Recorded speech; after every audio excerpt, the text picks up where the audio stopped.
During the lifetime of Prophet Muhammad sallallahu, may the mercy and blessings of God be upon him, a man named Hazrat Owais al-Qarni was living in Yemen.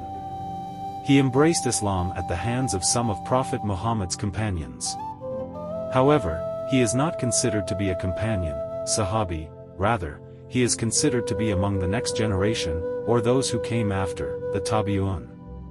The companions of Prophet Muhammad sallallahu and those who came after him are known as the best generations. They are the Muslims who learned their Islam at the feet of Prophet Muhammad sallallahu or his companions. In a well-known tradition, Prophet Muhammad said, "The best of my nation is my generation, then those who follow them, and then those who follow them." We know a great deal about the companions, we read their biographies, ponder their devotion and religious zeal, and marvel at their exploits, but with a few exceptions we learn very little about the Tabi'in. Their stories are often just as enthralling even though some of them, like Hazrat Owais al-Qarni, never met, listened to, or saw Prophet Muhammad sallallahu alaihi wasallam. Hazrat Owais al-Qarni proves to us that even if someone is not from the companions of Prophet Muhammad sallallahu alaihi wasallam, yet he or she can have immense love for God and his Prophet. Hazrat Owais earned the praise of Prophet Muhammad and one of the greatest companions, Hazrat Umar ibn al-Khattab.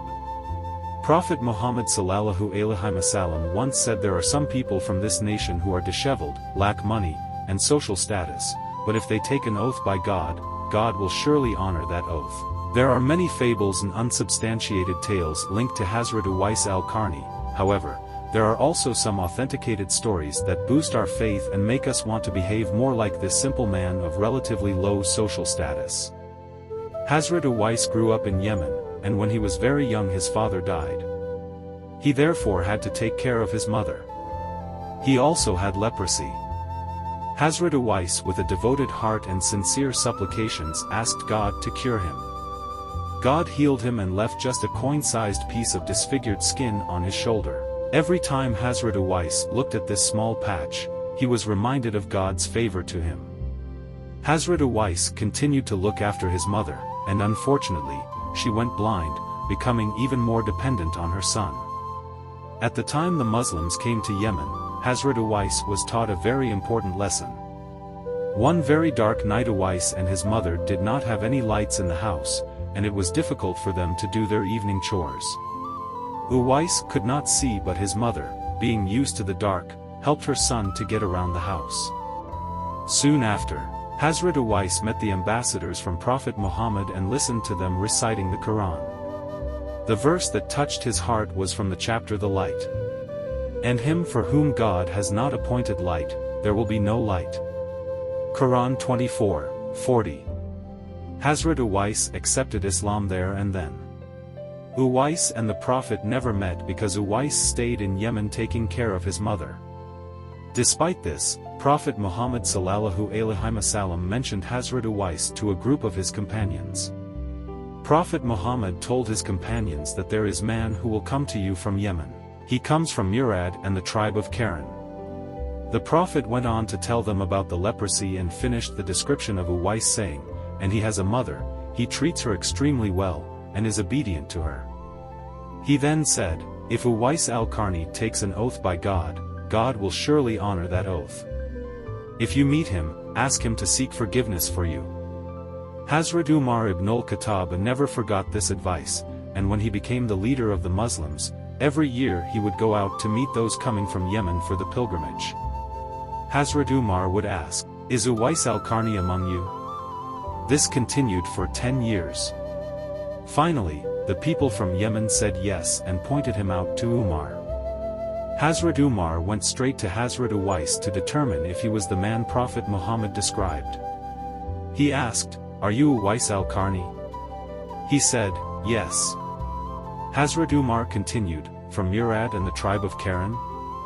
He said, yes.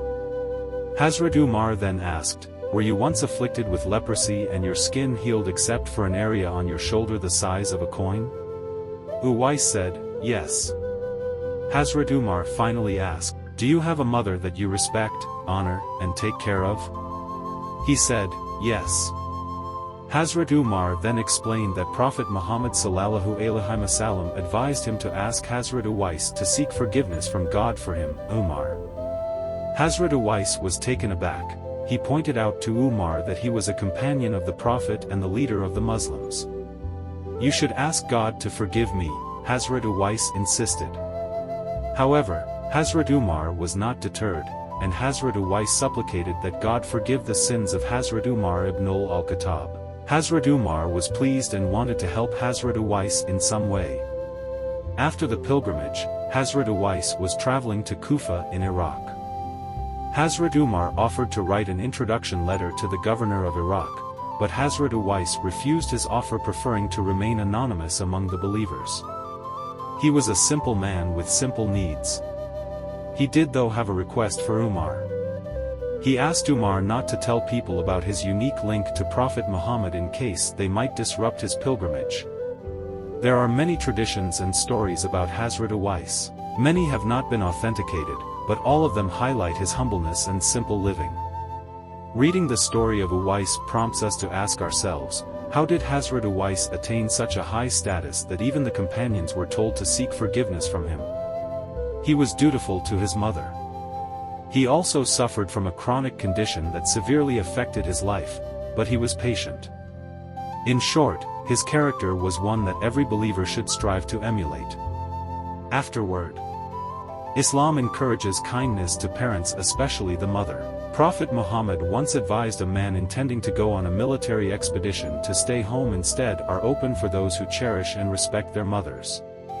A simple man honored by the Prophet Muhammad sallallahu. Hazrat Owais al-Qarni Mosque in Raqqa, now in Syria, is his burial site, as he died during the Battle of Siffin there.